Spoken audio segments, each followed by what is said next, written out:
എല്ലാവർക്കും നമസ്കാരം. സെക്രട്ടേറിയറ്റിൽ ഒരു സ്ഥിര ജോലി നോക്കുന്നവർക്ക് പുതിയ റിക്രൂട്ട്മെന്റ് നോട്ടിഫിക്കേഷൻ വന്നിരിക്കുകയാണ്. ഈ റിക്രൂട്ട്മെന്റിലേക്ക് 10ാം ക്ലാസ് ആണ് ക്വാളിഫിക്കേഷൻ. നമുക്ക് വന്നിരിക്കുന്ന റിക്രൂട്ട്മെന്റിന്റെ കംപ്ലീറ്റ് ഡീറ്റെയിൽസ് നോക്കാം.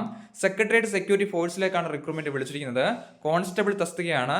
28 ഏപ്രിൽ 2026 വരെ നമുക്ക് ഓൺലൈനായിട്ട് അപ്ലൈ ചെയ്യാൻ സാധിക്കുന്നതാണ്. കോൺസ്റ്റബിൾ ബാർബർ തസ്തികയിലേക്ക് 3 വേക്കൻസി ഉണ്ട്. മെയിൽ കാൻഡിഡേറ്റ്സിന് അപ്ലൈ ചെയ്യാം. അൺഡ്രസ് കാൻഡിഡേറ്റ്സിനാണ് വേക്കൻസി വന്നിരിക്കുന്നത്.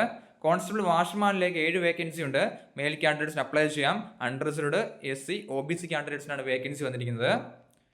റിക്രൂട്ട്മെന്റിലേക്ക് സാലറി സ്കെയിൽ പറഞ്ഞിരിക്കുന്നത് ലെവൽ 2 സാലറി സ്കെയിലാണ്. 19,900 മുതൽ 63,200 വരെ ബേസ് സാലറി ലഭിക്കുന്നതാണ്. ഇത് കൂടാതെ അലവൻസും കാരണം ലഭിക്കുന്നതാണ്. Dearness allowance, free accommodation, house rent allowance, transportation allowance, leave, travel concessions, other allowance ഒക്കെ ലഭിക്കുന്നതാണെന്ന് പറഞ്ഞിട്ടുണ്ട്. റിക്രൂട്ട്മെന്റിലേക്ക് 18 മുതൽ 23 വയസ്സ് വരെയാണ് ഏജ് ലിമിറ്റ് പറഞ്ഞിരിക്കുന്നത്. 26 വയസ്സിൽ OBCക്കും 28 വയസ്സിൽ SC ST കാൻഡിഡേറ്റ്സിന് റിക്രൂട്ട്മെന്റിലേക്ക് അപ്ലൈ ചെയ്യാം. 10ാം ക്ലാസ് ആണ് ക്വാളിഫിക്കേഷൻ. ട്രേഡ് ടെസ്റ്റ് പാസ്സായിരിക്കണം എന്ന് പറഞ്ഞിട്ടുണ്ട്. 10ാം ക്ലാസ് ക്വാളിഫിക്കേഷൻ ഉള്ളവർക്ക് അപ്ലൈ ചെയ്യാം. വാഷർമാനിലേക്കും 10ാം ക്ലാസ് ആണ് ക്വാളിഫിക്കേഷൻ പറഞ്ഞിരിക്കുന്നത്.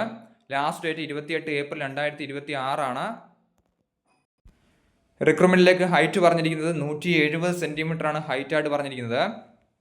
ചെസ്റ്റ് പറഞ്ഞിരിക്കുന്നത് 80-85 സെന്റിമീറ്റർ ആണ്. നോർമൽ 80ഉം എക്സ്പാൻഷൻ വരുമ്പോൾ 85 സെന്റിമീറ്റർ എക്സ്പാൻഷൻ ഉണ്ടായിരിക്കണം എന്ന് പറഞ്ഞിട്ടുണ്ട്. റിക്രൂട്ട്മെന്റിലേക്ക് ഫിസിക്കൽ എഫിഷ്യൻസി ടെസ്റ്റ് പറഞ്ഞിട്ടുണ്ട്. 1.6 കിലോമീറ്റർ റൺ ഉണ്ട് 7.5 മിനിറ്റിൽ. ലോങ് ജമ്പ്, ഹൈ ജമ്പ് തുടങ്ങിയ ഫിസിക്കൽ എഫിഷ്യൻസി ടെസ്റ്റ് ആണ് പറഞ്ഞിരിക്കുന്നത്. ലോങ് ജമ്പ് 11 ഫീറ്റ് 3 ചാൻസസ് ഉണ്ട്. ഹൈ ജമ്പ് 3.5 ഫീറ്റ് 3 ചാൻസ് ഉണ്ടായിരിക്കുന്നതാണ്. സോ അപ്ലൈ ചെയ്യാൻ ആഗ്രഹിക്കുന്നവർ അപ്ലൈ ചെയ്യുക. നോട്ടിഫിക്കേഷൻ ഡൗൺലോഡ് ചെയ്യേണ്ട ലിങ്ക് ഡിസ്ക്രിപ്ഷൻ ബോക്സിൽ കൊടുത്തേക്കാം.